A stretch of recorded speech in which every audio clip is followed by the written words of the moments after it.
Obviously, it would be for the first time ever, but I like to see how they work together and how they're going to fend off the Don Callis family, who I think is going to cause more trouble than ever, thanks to what's happened to Kyle Fletcher.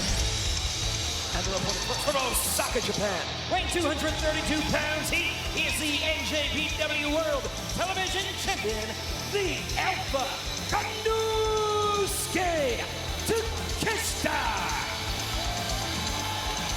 Konosuke Takeshita, I mean, he and Kazuchika Okada have been at each other's throats. It's a wonder that Don Callis can keep the peace in his own family.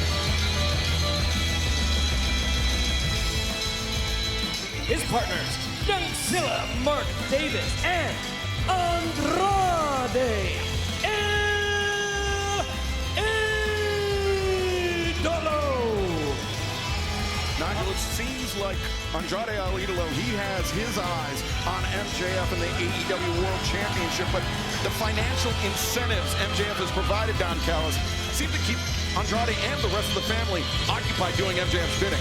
For the time being, certainly, but at Dynasty, if Andrade is able to defeat Darby Allin, you would certainly think it won't be long before he will get an AEW World title opportunity. It will be undeniable at that point.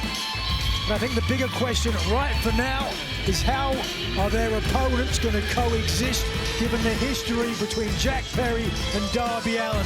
He set him on fire.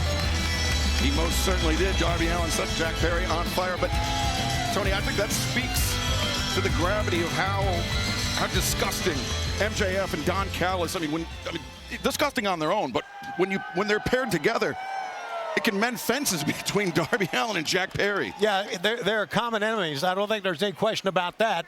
Anybody in wrestling who doesn't like Don Callis can just look to his right or left and find another one.